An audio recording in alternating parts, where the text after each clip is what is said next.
ദേശീയപാത നിർമ്മാണത്തിലെ അശാസ്ത്രീയത കാരണം ദുരിതത്തിലായ കണ്ണൂർ കുപ്പം നിവാസികൾ ദേശീയപാത ഉപരോധിച്ചു.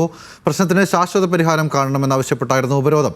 നാഷണൽ ഹൈവേ ഉദ്യോഗസ്ഥർ സ്ഥലത്തെത്തുമെന്ന തളിപ്പറമ്പ് RDOയുടെ ഉറപ്പിനെ തുടർന്ന് ഉപരോധം താൽക്കാലികമായി അവസാനിപ്പിച്ചു. ഇതിനിടെ പ്രദേശത്ത് 2 തവണ മണ്ണിടിച്ചിലുണ്ടായി. നിർമ്മാണം നടക്കുന്ന ദേശീയപാതയിൽ നിന്നും ചെളിയും മണ്ണും വീടുകളിലേക്ക് ഒഴുകിയെത്തിയതോടെയാണ് കുപ്പം CH നഗർ നിവാസികൾ പ്രതിഷേധവുമായി രംഗത്തെത്തിയത്. 3 തവണ കുപ്പത്ത് ദേശീയപാത ഉപരോധിച്ചു. ഉദ്യോഗസ്ഥരെത്തി ശാശ്വത പരിഹാരം ഉറപ്പു നൽകാതെ പിന്നോട്ടില്ലെന്ന് പ്രതിഷേധക്കാർ. ഞങ്ങൾ 2 ദിവസമായി സമാധാനപരമായിട്ട് ഞങ്ങൾ ഈ നാട്ടുകാർ ഇവിടെ കടന്നുറങ്ങിയിട്ട് ഇവിടുന്ന് ഇവരെ വർക്കുമായി ഇവിടെയുള്ള വെള്ളങ്ങൾ ചളികൾ കംപ്ലീറ്റ് ഇറങ്ങിപ്പോകുന്നത് ഞങ്ങളുടെ താഴേക്കുള്ള വീടുകളിലേക്കാണ്. താഴെ ഏകദേശം 100-100ഓളം വീടുകളുണ്ട്. കുടുംബങ്ങൾ താമസിക്കുന്ന ഒരു ഏരിയയാണ്.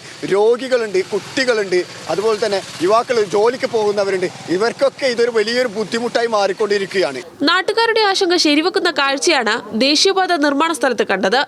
1 മണിക്കൂറിനിടെ 2 തവണ റോഡിലേക്ക് മണ്ണിടിഞ്ഞു വീണു.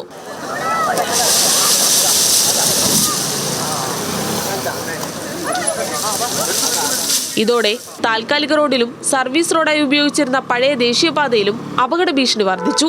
5 മണിയോടെ തളിപ്പറമ്പ് RDO രഞ്ജിത്ത് TV സ്ഥലത്തെത്തി പ്രതിഷേധക്കാരുമായി ചർച്ച നടത്തി.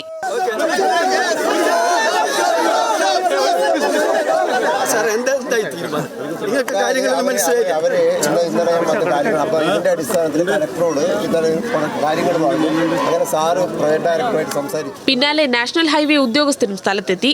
പ്രശ്നത്തിന് ശാശ്വത പരിഹാരമുണ്ടാക്കാൻ NHAI ഉദ്യോഗസ്ഥരും RDOയും ജനപ്രതിനിധികളും നാട്ടുകാരും പങ്കെടുത്ത ചർച്ചയിൽ തീരുമാനമായി. ഡ്രൈനേജ് ഫലപ്രദമാക്കാൻ അടിയന്തര നടപടി സ്വീകരിക്കും. റോഡിൽ നിന്ന് ചെളിവെള്ളം കയറി നശിച്ച വീടുകൾക്ക് നിർമ്മാണ കമ്പനിയിൽ നിന്ന് നഷ്ടപരിഹാരം ഈടാക്കും. സുരക്ഷാ ക്രമീകരണങ്ങൾ നാളെ തന്നെ, കാരണം അത് ജനങ്ങളുമായിട്ട് നേരിട്ട് ബന്ധപ്പെട്ടതല്ല, കാരണം റോഡ് നിർമ്മാണവുമായിട്ട് ബന്ധപ്പെട്ട ഇഷ്യൂസാണ്. അത് NHAI തന്നെ നേരിട്ട് ടേക്കപ്പ് ചെയ്തിട്ടുണ്ട്. അവർ നാളെ തന്നെ വിദഗ്ധ ടീമിനെ കൊണ്ടുവന്ന് എങ്ങനെ കൂടുതൽ മണ്ണിടിച്ചിൽ തടയാതിരിക്കാനും പിന്നെ നിലവിലുള്ള ഇത് സംരക്ഷിക്കാനുള്ള സംവിധാനം അവർ NHAIയുടെ ഭാഗത്തുനിന്നുണ്ടാവും. രണ്ടാമത്തത് ഈ വീടുകളിൽ ഉണ്ടായ നാശനഷ്ടമാണ്. അത് നാളെ തന്നെ പരിശോധിച്ച് നമുക്ക് എങ്ങനെയെങ്കിലും നിർമ്മാണ കമ്പനിയിൽ നിന്ന് ഈടാക്കാനുള്ള നടപടികൾ നമ്മൾ ആലോചിച്ച് തീരുമാനിക്കും. ചർച്ചയിലെ തീരുമാനങ്ങൾ നടപ്പാക്കാൻ ഈ മാസം 27 വരെ സാവകാശം നൽകിയെന്നും അനുകൂല നടപടികൾ ഉണ്ടാകുമെന്നാണ് പ്രതീക്ഷയെന്നും പ്രദേശവാസികൾ പറഞ്ഞു.